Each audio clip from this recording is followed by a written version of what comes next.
आदाब नाजरीन, आप देख रहे हैं अपना पसंदीदा और महबूब प्रोग्राम आदाब डॉक्टर। आपके साथ मैं आपकी मेज़बान शगुफ्ता यास्मीन, और इस प्रोग्राम की रौनक को, इसकी अहमियत को, इसकी इफादियत को दोबाला कर रहे हैं, चार चांद लगा रहे हैं वन ऑफ द लीडिंग यूनानी मेडिसिन कंपनी अतिया हब्स के फाउंडर, डायरेक्टर और प्रमोटर, हिंदुस्तान के सबसे मसरूफ़ और कामयाब तरीन हकीमों में से एक, मसीहुल मुल्क हकीम अजमल खान अवार्ड से सरफराज, सबसे बढ़कर आप सबकी बहुत सारी मोहब्बतों और अक़ीदत के साथ इस्तकबाल करते हैं हकीम सुलेमान खान तूर साहब का। पुरतपाक खैमत। बहुत ज़रा नवाजी, शुक्रिया। आप सबका भी इस्तकबाल है और आपके सवालात के भी हम मुंतज़िर हैं। इस दौरान आइए बातचीत के सिलसिले का आगाज़ करते हैं। हकीम साहब, जब हम कायनात के वजह तख्लीक़ पर नज़र डालते हैं तो हम देखते हैं कि दुनिया में कोई चीज़ भी अल्लाह ताला ने बेसबब नहीं बनाई, बेवजह नहीं बनाई, कोई ना कोई मकसद तो रहा होगा। इंसान की तख्लीक़ के पसे पर्दा क्या मकसद रहा होगा? अल्लाह ताला ने एक जगह फरमाया है कि मैं एक पोशीदा ख़जाना था, मैंने चाहा कि पहचाना जाऊं तो मैंने मखलूक में इंसान को बनाया।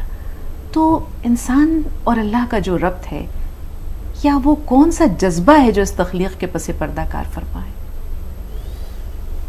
बहुत गहरा सवाल कर दिया आपने। अच्छा देखिए, अल्लाह ताला को समझने के लिए तो ज़िंदगी काफ़ी नहीं है, लेकिन उसके जो हमारे पास करम है उसके हिसाब से हम उसे जानते हैं। वाहिद अल्लाह था और कोई भी इतनी बड़ी ताकत, उसका वजूद, और जो चाहे कर सकता हो, जो चाहे हो जाए कहने से बस। लेकिन उसको जानता कौन है?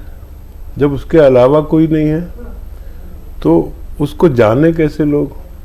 तो उसने कितनी किस्म की फरिश्ते बनाए और शैतान भी पैदा हो गया, फरिश्तों में से ही शैतान।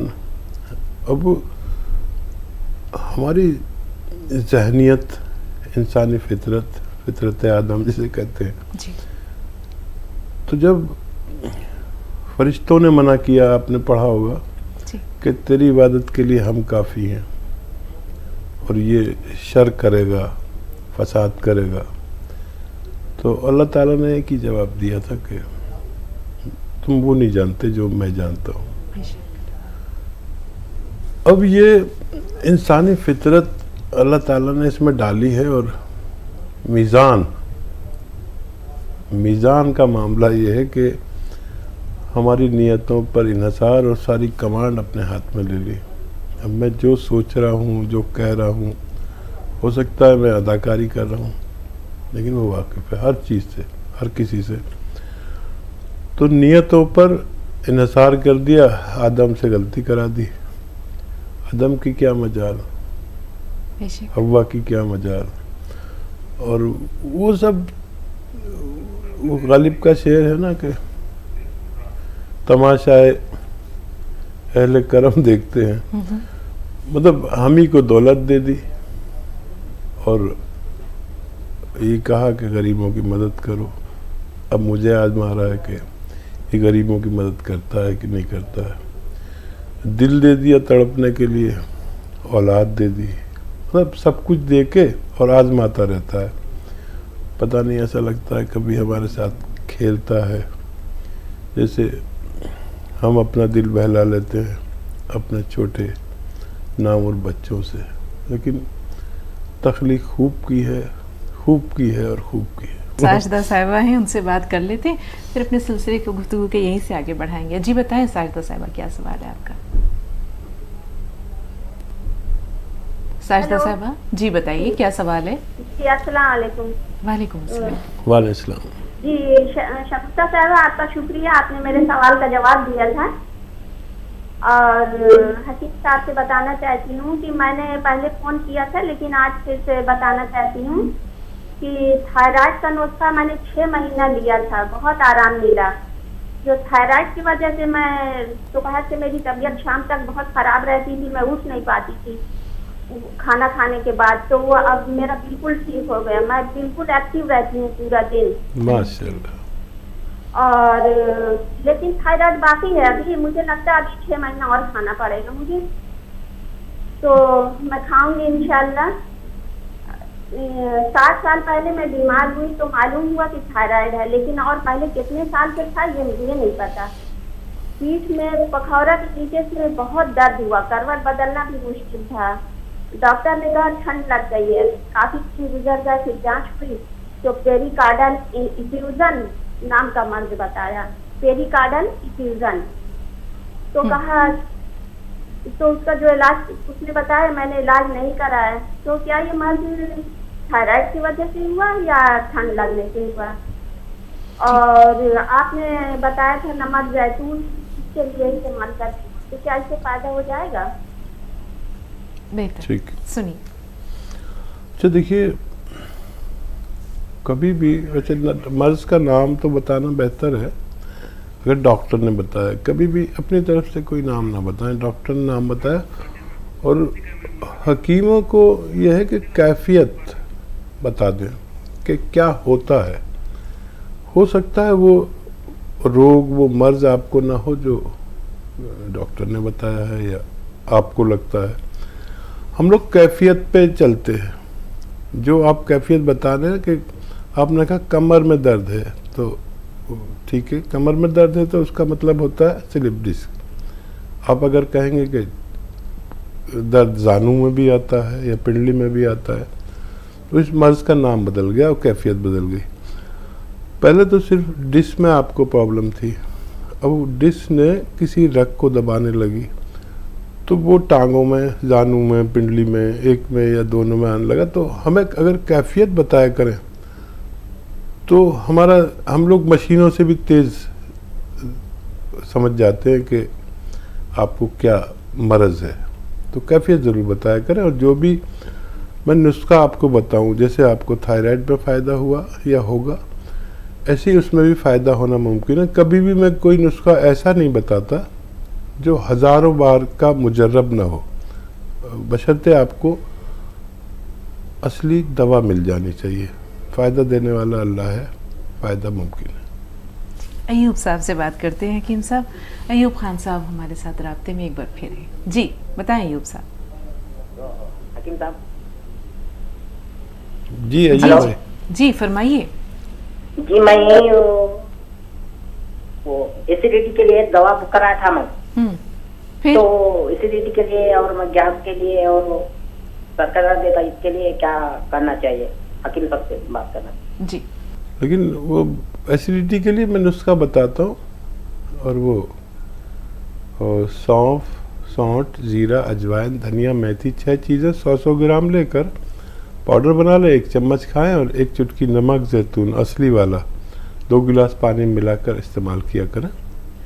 ये बहुत मुजर्रब नुस्खा है जो 9-10 इमराज में काम आता है, जिसमें एसिडिटी, कब्ज़, बवासीर, kidney problem, liver problem, skin problem, मुहासे और बहुत सारे इलाज इससे होते हैं। ये दुनिया का बेहतरीन नुस्खा कह सकते हैं। जी ताहिरा साहब एक बार फिर राब्ते में हैं। जी ताहिरा साहब बताएं क्या कहना चाह रही हैं आप? हेलो जी फरमाइए। अस्सलाम वालेकुम। वालेकुम अस्सलाम। वालेकुम। ज़हे नसीब आज 5 साल के बाद आज अपनी ज़हे नसीब। जज़ाकल्लाह। हेलो जी जी ताहिरा साहब आवाज़ आ रही है? 5 साल के बाद हकीम साहब से मुलाकात का मौका मिला, बात करने का। वाकई ज़हे नसीब, ज़हे हाँ, नसीब ज़हे नसीब। वाकई।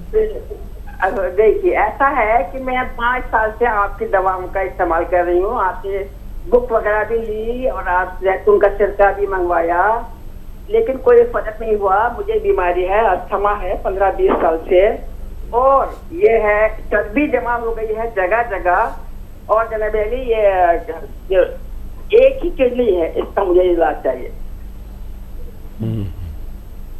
ठीक है जी हकीम साहब, बहुत ज़हे सारे मसाइल। नसीब आपसे बात हो गई। देखिए,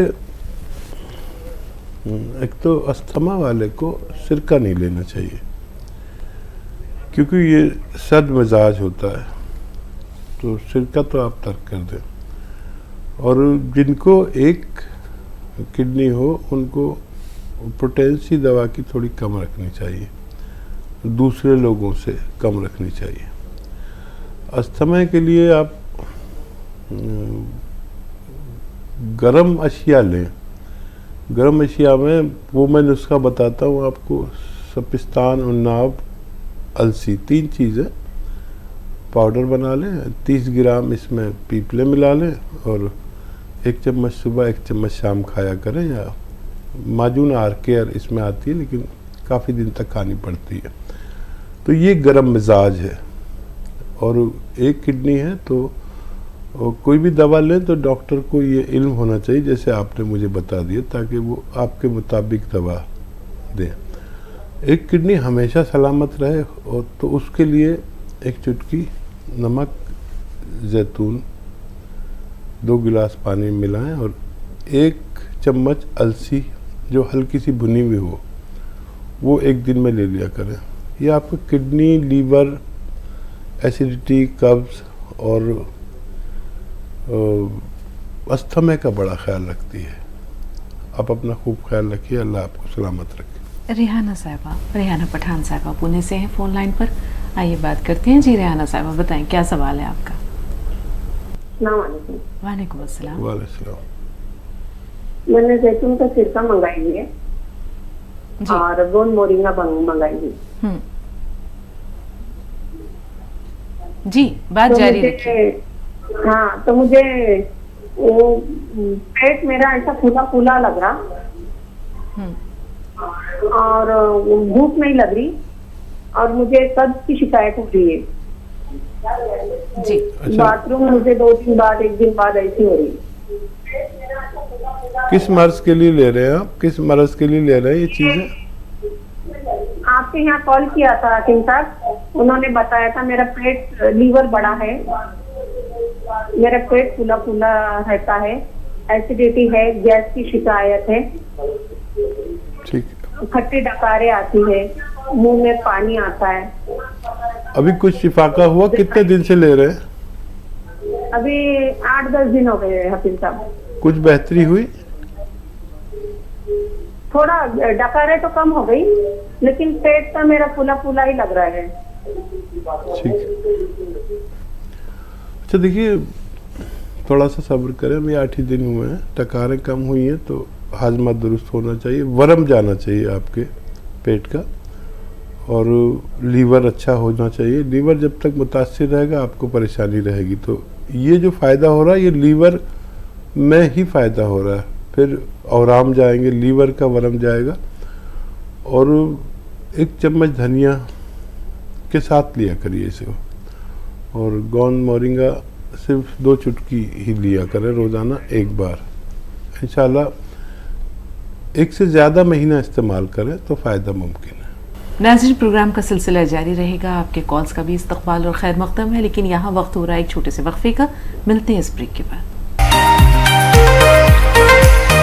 सिलसिले को ले चलते हैं अगले पड़ाव की जानिब।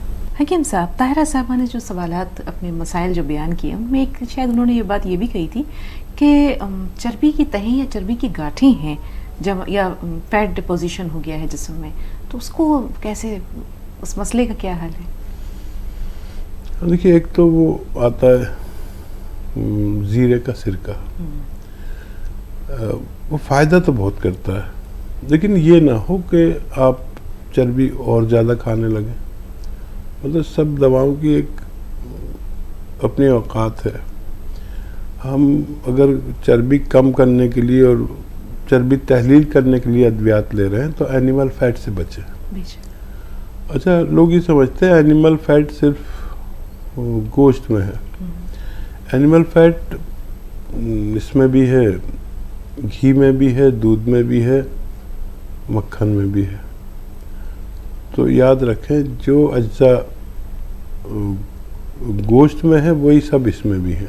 तो अगर फैट कम करना है तो इन सब चीज़ों को छोड़ना होगा। वेजिटेबल ऑयल खाएं और ये ज़ीरे का सिरका इस्तेमाल कर सकते हैं। जी हकीम साहब, एक बहुत अच्छा मुतबादिल है वो लोग जो शाकाहारी हैं उनके लिए सोयाबीन। इसमें कहते हैं कि इसमें इतनी ज़्यादा खूबियाँ हैं, प्रोटीन भी हैं, दूसरे जो मिनरल्स भी होते हैं, जाहिर सी बात है और चीज़ें भी मौजूद होती हैं, लेकिन ये इतना बेहतरीन है कि इसमें फ़ैट नहीं होता। क्या ये बात, अगर हम ना खाना चाहें वो चीज़ें, यानी एनिमल फैट्स को अवॉइड करना चाहें तो सोयाबीन का इस्तेमाल कैसा रहता है, चाहे वो उसके चंक्स ले लें, चाहे उसके ग्रैनुअल्स ले लें, या उसको बीजों की शक्ल में इस्तेमाल करें सोयाबीन को ओरिजिनल फॉर्म में? हाँ देखिए, अच्छी चीज़ है और वेजिटेबल में है, लेकिन ये ज़रूरी नहीं है कि अगर कोई चीज़ ऑयली है तो वो आपका फैट बढ़ाएगी। जैसे आप बादाम का तेल इस्तेमाल करें तो आपका फैट कम होता है। अच्छा, अगर आप अखरोट इस्तेमाल करें, सब ऑयली चीज़ें हैं, बिल्कुल, तो उससे भी आपका फैट कम होता है। तो ये डिपेंड करता है कि उसमें अज्जा क्या है और वो किस तरह फ़ायदा करते हैं। फिर ये सब चीज़ें तो सबके लिए हैं, लेकिन हमारा जिस्म उस तरह से काम करता है कि नहीं करता है। यानी जो भी चीज़, दूध आपने पिया और मैंने पिया, अब आपको फ़ायदा करता है, मुझे फ़ायदा नहीं करता। तो हमारी मशीनरी अच्छी है कि नहीं, हमारा हाजमा अच्छा है कि नहीं। आप कोई दूध पीता है तो दुबला होता है, क्योंकि उसको दुबला होने वाला थायराइड है। एक आदमी दूध पीता है तो उसकी सेहत अच्छी रहती है। तो पहले मशीनरी अच्छी करें, और यूनानी मशीनरी और हाजमा अच्छा करने पर अच्छा काम करते हैं। बिल्कुल। हकीम साहब, चर्बी का जहाँ तक सवाल है, इसमें हमारी अपनी सुस्ती काहली या हमारे हरकत व सकनात का, हमारे अफ़आल व अमाल का बहुत बड़ा हाथ है। हम ये देखते हैं बहुत से लोग होते हैं जो बहुत खाते हैं, खूब खाते हैं, लेकिन उन पे मोटापा दूर दूर तक उनके आसपास भी नहीं फटकता। कुछ लोग ऐसे होते हैं कि जो बराए नाम खाते हैं लेकिन फिर भी वो हेल्दी दिखते हैं। तो इसमें जिस्म के जो आपने साख्त बताई, उसके साथ साथ खुद हमारा कितना दोष है? हाँ देखिए, मशक्क़त तो होनी चाहिए, सबकी अलग अलग मशक्क़त है। हम लोगों का काम है बैठना, कई कई घंटे आप भी प्रोग्राम करती हैं, मैं भी करता हूँ। तो ये अगर ये काफ़ी होता तो फिर मैं लोगों से कहता कि आप पैदल ना चलें।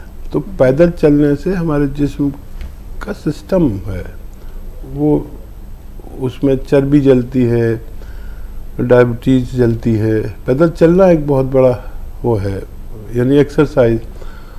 अब जैसे मुझ जैसा बुढ़ा आदमी तो ज़्यादा एक्सरसाइज कर नहीं सकता, तो पैदल चलना चाहिए।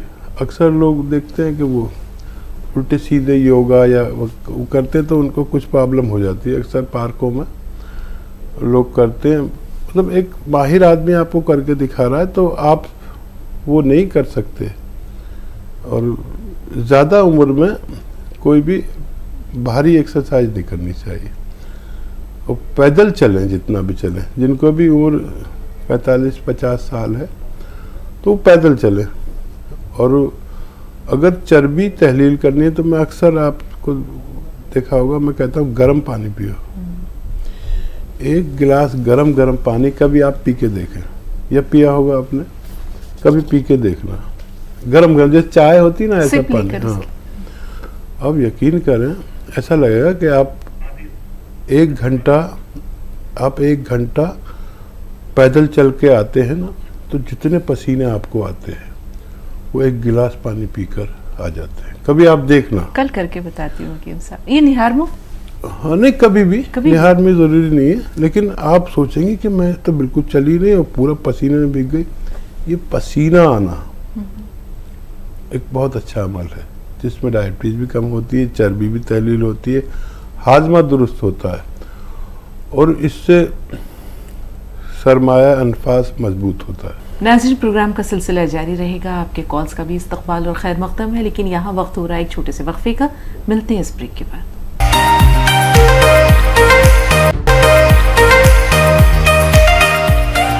ब्रेक के बाद एक बार फिर आप सबका खैर मकदम है। आइए प्रोग्राम के सिलसिले को ले चलते हैं अगले पड़ाव की जानिब। सुधा जी एक बार फिर हमारे राब्ते में हैं। जी फरमाइए सुधा जी, क्या कहना चाह रही हैं? बेटी एक सवाल था, मेरा रह गया था। हाँ बेटा, एक मेरा सवाल है हकीम साहब जी से कि मैंने रीठे का पाउडर भी मंगा लिया है और रीठे भी मंगाए तो रीठे थे, पाउडर भी ले आया बेटा, रीठे भी ले आया।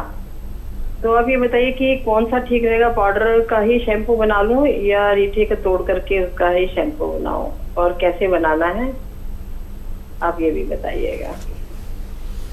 अच्छा देखिए, रीठा जो है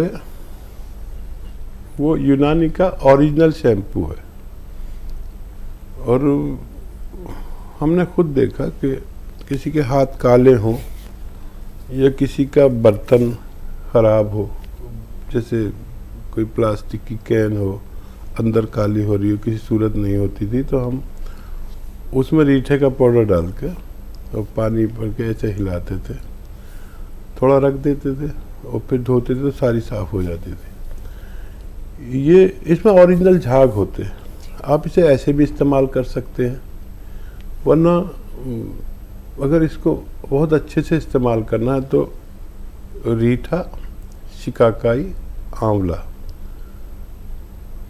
और ये रीठा तो आपने हम मदन लें, इनका पाउडर हो और 1-2 मुट्ठी भर के एक ऐसे बर्तन में जो लोहे का हो, कच्चे लोहे का, जैसे तवा होता है ना, कच्चे लोहे का तवा जी। जो गांवों में तो कच्चे लोहे का इस्तेमाल, उसमें भिगो दें।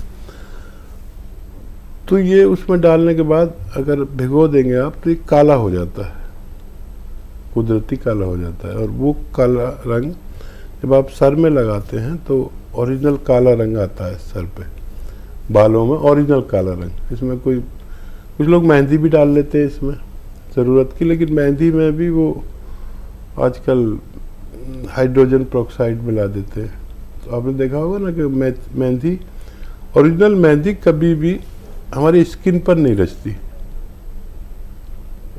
ऐसी स्किन जैसे पेशानी हाँ। या यहाँ पर कभी नहीं रचती, हाथों पे रचती है, हाथों पे रचती है। हाँ, ये जो लगाते हैं ये नकली मेहंदी होती है, तो ये हर जगह रचती है। वरना मैंने इस्तेमाल की है ओरिजिनल मेहंदी, सर में लगा लो और यहाँ भी लग जाएगी तो यहाँ उसका रंग नहीं आएगा। ओरिजिनल उसे कहते हैं जब पत्ते की आप खुद पीसे, और उसमें इतनी खुशबू होती है, हफ्तों रहती है कि जिधर को निकल जाओ उसको खुशबू महसूस होती है। जिस गली से आप निकलो उसके गुजरने वालों को हमारी बालों की मेहंदी की खुशबू आती है। अब तो कुछ ओरिजिनल रहा नहीं। और सुधा जी, आपका घर बड़ा हो तो मेहंदी का पेड़ लगा लें, उसे सूत कर कभी लगा के देखें, वो अजीब ही चीज़ है। अब तो सब नकली चल रहा है। और बिल्कुल वो ज़माने कहाँ गया कि साहब रंग लाती है हिना पत्थर पे पिस जाने के बाद। अब तो ना वो पत्थर है ना घर में। पहले हर घर में आप ये देखें, कस्बों की बात कर रहे हैं, छोटे गांव की बात कर रहे हैं, आंगन में कुछ चीज़ों के पेड़ हुआ करते थे, छोटे छोटे पौधे हुआ करते थे, उनमें मेहंदी की जो है एक बाड़ ज़रूर होती थी, ये पौधा होता था। लड़कियां जो है कुछ खास मखसूस त्योहारों पर उन पत्तियों को तोड़ते थे और उसके बाद उनको पत्थर पे पीसा जाता था सिल पर, और उसके बाद सादा सी मेहंदी होती थी, लेकिन क्या रंग होता था, क्या खुशबू होती थी और क्या जज्बात होते थे उस मेहंदी के साथ। नहीं, वो ये जब तक रेडीमेड नहीं आया था ना सब कुछ, दरअसल गलती हमारी है, हम आसानियाँ तलब हैं।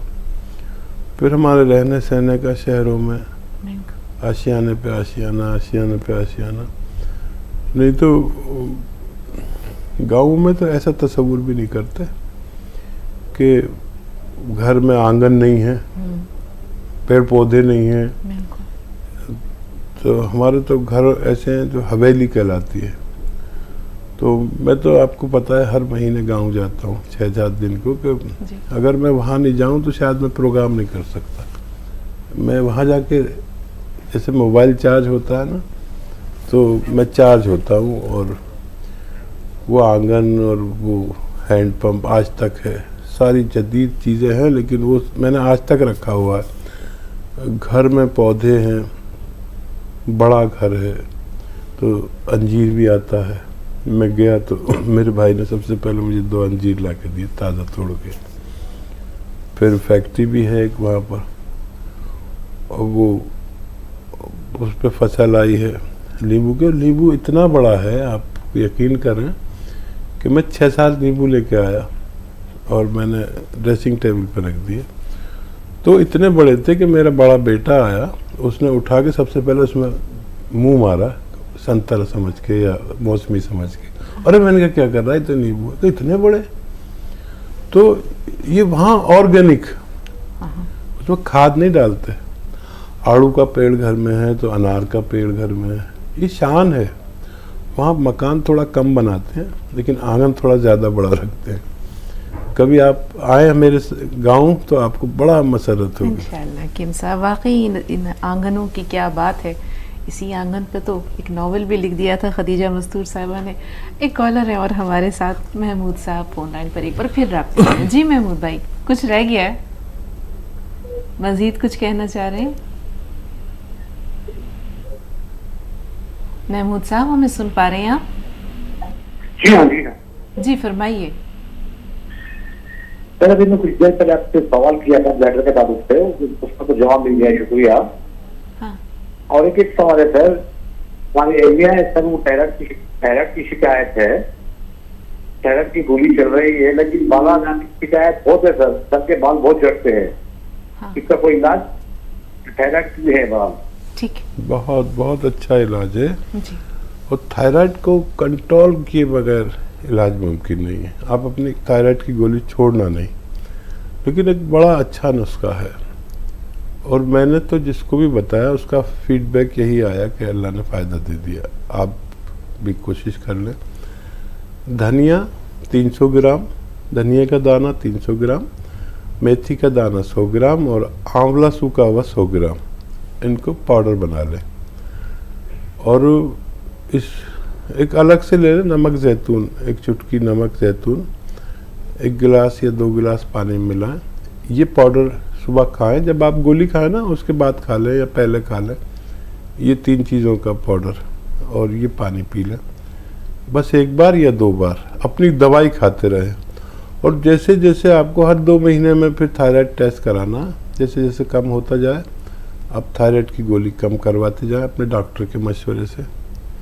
ये बेहतरीन इलाज है, अगर आप इस्तेमाल करें तो फ़ायदा मुमकिन है। हकीम साहब, किसी को थायराइड है, पहचान क्या है, अलामत क्या है? एक तो इसका टेस्ट है। हाँ वो तो है, कोई काहिल इंसान ना करवाए, ये सोचे कि मुझे नहीं है लेकिन उसे है, फिर क्या करें? अच्छा देखिए, थायराइड का पहचान है।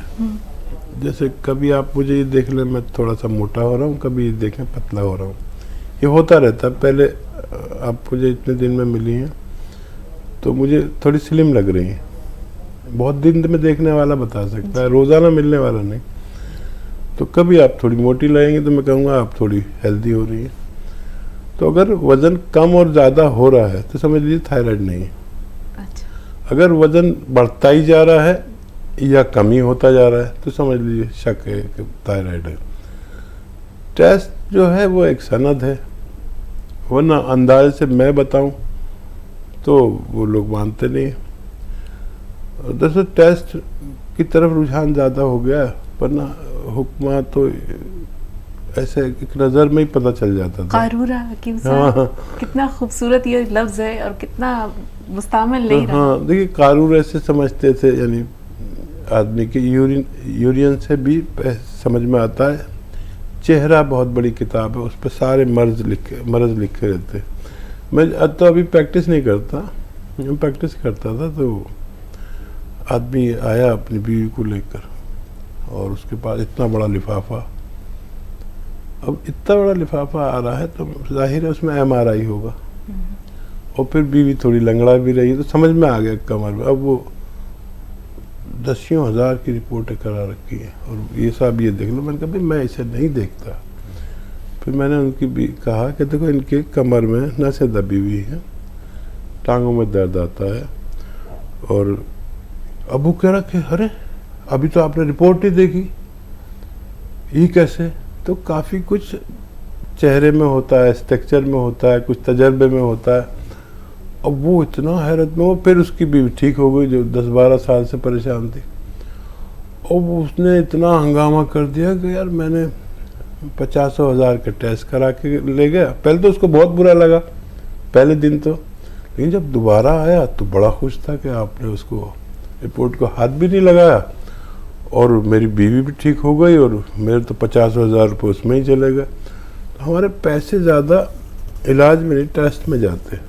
और मैंने अल्हम्दुलिल्लाह अपनी पूरी ज़िंदगी में किसी का कोई टेस्ट नहीं कराया। अल्लाह ने तजर्बा दिया। मैं कहता हूँ भाई तू चाहे तो करा ले, मतलब ये मैंने कभी, अगर मैं जब प्रैक्टिस में था तो 500 लोग आते थे मेरे पास एक दिन में, और भी थक जाता था, कुछ वापस भी चले जाते थे, और वो भी सुबह के 12 बजे तक दोपहर के हम लोग मरीज को वो ले लेते, तकर्रुर कर लेते, उसके बाद आया तो नहीं लेते, तब 500 हो जाते थे। तो मैं चाहता तो करोड़ों रुपए वो अगर हम टेस्ट लिख के देते हैं तो दलाली मिलती है, जब कमीशन कह लो कुछ भी कह लो, अल्लाह का एहसान, मैंने आज तक कोई कमीशन कोई दलाली नहीं खाई, नहीं तो करोड़ों रुपए महीना मेरे को उसका आ सकता था, लेकिन मेरे दिल ने गवारा नहीं किया। नाज़रीन, प्रोग्राम का सिलसिला जारी रहेगा, आपके कॉल्स का भी इस्तकबाल और खैर मकदम है, लेकिन यहाँ वक्त हो रहा है एक छोटे से वक्फे का। मिलते हैं इस ब्रेक के बाद। ब्रेक के बाद एक बार फिर आप सबका खैर मकदम है। आइए प्रोग्राम के सिलसिले को ले चलते हैं अगले पड़ाव की जानिब। रेशमा है हमारे साथ हैदराबाद से। आज हमारे मैक्सिमम कॉलर्स जो हैं वो हैदराबाद से हैं। रेशमा साहिबा जी फरमाइए, क्या सवाल है आपका? बहुत खुजाना आ रहा है और बाला भी झड़ रहे हैं। खुजली आ रही है जी। हाँ रेशमा साहब, अपनी उम्र बता दीजिए। वालेकुम अस्सलाम। मेरी उम्र 30 साल है। खुजली है, बाल भी झड़ रहे हैं। अच्छा बेटा देखो, अलसी खरीदो, अलसी को इंग्लिश में फ्लैक्सीड कहते हैं, और इसको हल्का सा भून लो, 200-300 ग्राम ले लो और इसको हल्का सा भून कर पाउडर बना लो। अब एक चुटकी नमक जैतून, एक चुटकी खाने का सोडा, 1 गिलास या 2 गिलास पानी में डालो और 1 चम्मच अलसी खा लो। बस रोज़ाना ये एक खुराक ले लिया करिए, आपकी ये सारी परेशानियां अच्छी होना मुमकिन है। जी। कर्नाटक से यास्मीन साहबा, बताएं यास्मीन, क्या सवाल है आपका? अस्सलाम वालेकुम। वालेकुम अस्सलाम। हाँ हकीम साहब, बहुत दिन से ट्राई कर रही हूँ, फोन ही नहीं लगता आपका। जब भी कॉल करे बिजी बताता है या फिर डिस्कनेक्ट हो जाता है। आज 3 साल बाद कॉल लगा है, बहुत खुशी हो रही है। हकीम साहब का बहुत बहुत शुक्रिया। मेरे भैया को है ना यूरिक एसिड है हकीम साहब, कुछ नुस्खा बताएं। कितनी उम्र है उनकी? 55 साल है हकीम साहब। ठीक है। और मेरा लड़का 11 साल का है, उसकी हाइट नहीं बढ़ रही ना हकीम साहब, कुछ नुस्खा बताइए। जरूर जरूर। पहले भाई का सवाल, और देखिए किसी को भी अगर यूरिक एसिड बढ़ता है तो एक बहुत अच्छा, दुनिया का अच्छा नुस्खा है ये। अलसी ले लें, अलसी को इंग्लिश में फ्लैक्सीड कहते हैं। ये खटमल नुमा तिलहन में से है, जैसे तिल होते हैं ना उससे थोड़ी बड़ी होती है। ये खटमल के हमरंग, इसे फ्लैक्सीड इंग्लिश में कहते हैं, पता नहीं आपके यहाँ क्या कहते हैं, हम लोग यहाँ पर अलसी कहते हैं। अलसी आप सर्च कर लें और इसको 200-300 ग्राम खरीद लें। अलसी को हल्का सा भूनें, पाउडर बना लें, ज़्यादा नहीं भूनना है। 1 चम्मच अलसी खाएं और 1 चुटकी नमक जैतून या तो अलसी में मिला के खा लें या 1 गिलास पानी में मिला के ये पी लिया करें, बस काफ़ी है। इंशाअल्लाह उनकी यूरिक एसिड कंट्रोल हो सकती है। इसके अलावा उनको एसिडिटी, कब्ज़, बवासीर, लीवर प्रॉब्लम, किडनी प्रॉब्लम, खुजली और बहुत सारे रोग, मुहासे किसी को हो तो ये खाएं तो इन सब अमराज में ये अच्छा काम करता है। इसमें हर मतलब तकरीबन 10 अमराज में ये फ़ायदा करता है। दुनिया का बेहतरीन नुस्खा है। और जो हाइट नहीं बढ़ रही है बच्चे की, तो सही उम्र में आपने फ़ोन किया है, कम उम्र में ही फ़ोन करना चाहिए। गोंद मोरिंगा सफ़ेद वाला, याद रखें, लाल या पीला ना लें, गोंद मोरिंगा सफ़ेद लें। 1 ग्राम रोज़ाना दूध में मिलाकर पानी के साथ या नारियल पानी के साथ बच्चे को 24 घंटे में एक खुराक दें, इंशाल्लाह फ़ायदा मुमकिन है। जी। शमशाद साहिबा राजस्थान से हैं हमारे साथ। जी बताइए, क्या सवाल है आपका शमशाद साहिबा? अस्सलामुअलैकुम। वालेकुम वालेकुम अस्सलाम। जी वालेकुम। ये कोटा से शमशाद बोल रही हूँ। ये है ना बहुत सारे लेडीजों के गोले ज्यादा जाते हैं, इस गोला क्या मर्ज है? क्या कह रहे हैं? आप सवाल दोहराइए जरा। गोला गोला जाकर लेडीज हो गया, ये क्या मरद है? मेरे पास भी सारे बतलाने के लिए आते हैं। कुछ कैफियत बताइए, इसमें क्या होता है? उसमें किसको इसकी जैसा होता है, किसी को मतलब पेट में दर्द होता है, पारी आती है। ठीक है, ठीक है। हाँ, बदहजमी की का गोला, गैस का गोला। हाँ, बड़ा समझना पड़ता है आप लोगों की ज़बान, हर इलाके की मकामी जुबान होती है जी। तो देखिए, अच्छा इलाज है, निज़ाम अपना पेट का अच्छा कर ले। वो सौंफ, सौंठ, जीरा, अजवाइन, धनिया, मेथी, मेथी का दाना, एक बार और बोल देता हूँ, सौंफ, सौंठ, जीरा, अजवाइन, धनिया, मेथी का पाउडर बना लें 100 ग्राम लेकर, ये घर में रहना चाहिए। और एक आता है नमक जैतून, ये अलहदा से आप ख़रीद के रखें। ये जो आपने सफ़ूफ बनाया 6 चीज़ों का, 1 चम्मच खाएं और 1 चुटकी नमक जैतून 2 गिलास पानी मिला के आप दिन में 1 बार या 2 बार ले लिया करें। तो ये गैस का गोला और एसिडिटी, कब्ज़, बवासीर, बहुत सारे रोगों में ये काम करता है। पेट के निज़ाम को दुरुस्त करता है, लीवर के सिस्टम को अच्छा करता है, और आराम को, यानी जो वर्म हो जाते हैं उनमें भी फ़ायदेमंद है जी। कर्नाटक से गुलजार साहब, बताएं क्या सवाल है आपका? हाँ, हेलो, अस्सलाम वालेकुम। जी, वालेकुम वालेकुम हाँ, हकीम साहब का सलाम। वालेकुम रहमतुल्लाहि व बरकातहू। हाँ, हकीम साहब, मुझे क्या है, 55 साल उम्र है। हम्म, पेट मेरा मोटापा बोले तो ऐसा, वेट तो थोड़ा ज्यादा है और पेट भी फूला फूला हुआ है, मतलब हाथ पैर बराबर है। हाँ, पेट का क्या है वो, ठीक है, पेट बहुत बड़ा दिखता है मेरा, ठीक है, और वो पेट उसका कम करना है, वजन पेट का, और ये घुटनों में दर्द है। ठीक, 55 ईयर्स उम्र है मेरी। ठीक है। वजन भी बता और दें मेरी कितना? और एक बच्ची का बाल बहुत झड़ रहे हैं जी। उसकी 24 साल उम्र है, हम्म, और उसको माहवारी जब आती है नहीं 3 रोज बहुत पेट दुखता है। ठीक, इसका जरा इलाज बताइए। ठीक है। अच्छा, देखिए, वज़न कम करने के लिए डाइट कंट्रोल ज़रूरी है। मेरा भी कभी वज़न बढ़ता है तो मैं डाइट कंट्रोल से ही पूरा वज़न अपनी ज़रूरत के मुताबिक ले आता हूँ, और वो डाइट में लेता हूँ। सुबह 1 कटोरी दाल खा ली, दोपहर को 1 फल खा लिया, शाम को खाना खाता हूँ, वो अपनी खुराक से निस्फ यानी आधा। इससे भी वज़न कंट्रोल होता है, और ख़ास तौर पर पेट कंट्रोल होता है, वेट कंट्रोल होता है। और 1 घंटा पैदल चलना ज़रूरी है। बार बार गर्म पानी, खूब गर्म पानी पीना ज़रूरी है, इससे खूब वज़न कम होता है। मैं अपना करता हूँ। और कुछ लोग ऐसे ज़रूर होंगे जिनको ये सब बर्दाश्त नहीं होगा, तो ये ज़ीरे का सिरका 2-2 चम्मच 3 बार लें, और डाइट कंट्रोल फिर भी करें। 1 घंटा पैदल चलें, गर्म पानी बार बार पिए, तो ये सीधा पेट को फ़ायदा करता है, और एसिडिटी, कब्ज़ में भी फ़ायदा करता है, चर्बी को तहलील करता है।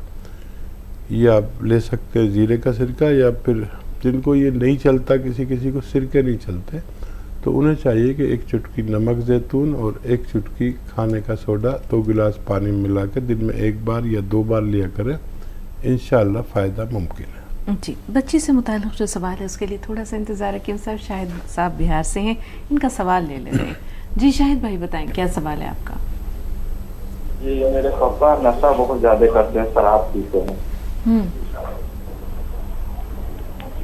ठीक है, नशे की आदत है हकीम साहब, कैसे दूर?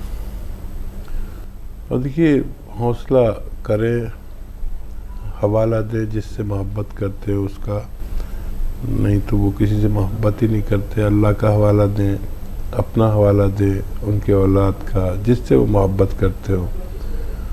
और देखिए, अगर जब तक गैरत है, जब तक उनकी शराब छूटने की उम्मीद है। अगर बेगैरत हो गए तो फिर कोई नहीं छुड़ा सकता। बस फिर एक ही नुस्खा है, 1 चुटकी फिटकरी उनकी बोतल में मिला दें खामोशी से, जब भी पिएंगे उन्हें उल्टियाँ हुआ करेंगे, हो सकता है इससे तंग आकर वो शराब छोड़ दें। बिल्कुल हकीम साहब, अल्लाह ताला उन्हें हिदायत दे। वो अहम सवाल बच्ची का जो 24 साल उम्र है और महामारी के दौरान 3 दिन बहुत तकलीफ़ में गुजरते हैं, उसके लिए कोई नुस्खा बता दीजिए।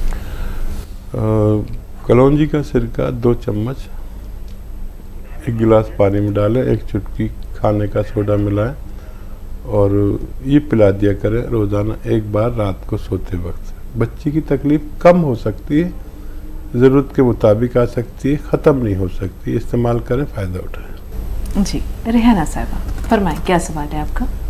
जी रेहाना साहिबा फरमाइए, क्या कहना चाह रही हैं? टीवी की आवाज़ म्यूट कीजिए, सवाल बताइए अपना। हेलो। जी। अस्सलाम वालेकुम। वालेकुम अस्सलाम।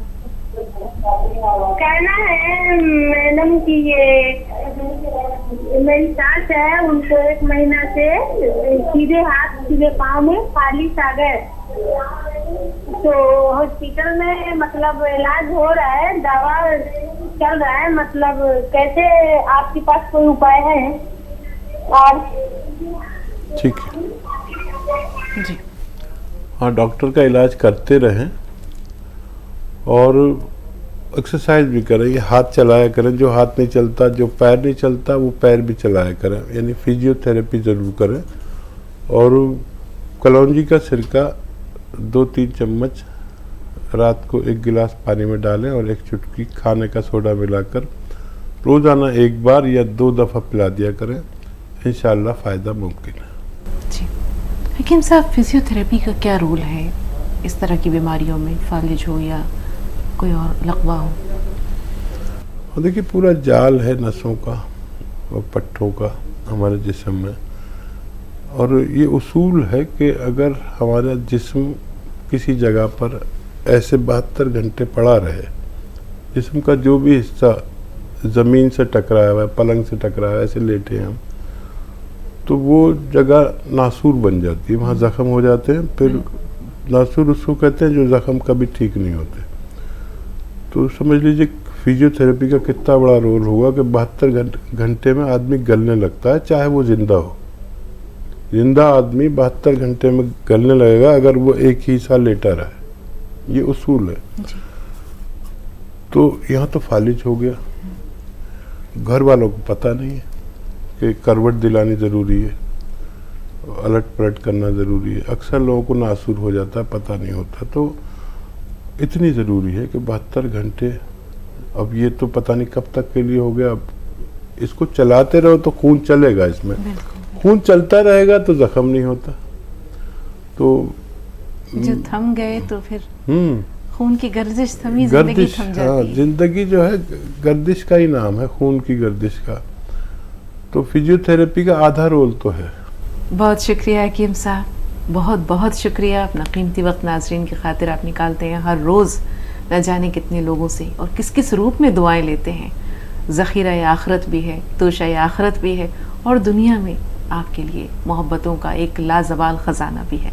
बहुत शुक्रिया, बहुत शुक्रिया। सलामत रहिए, जज़ाकल्लाह। आपका भी बहुत शुक्रिया, जज़ाकल्लाह। तो नाज़रीन, आज के लिए इतना ही, फिर मिलेंगे इंशाअल्लाह। तब तक के लिए आप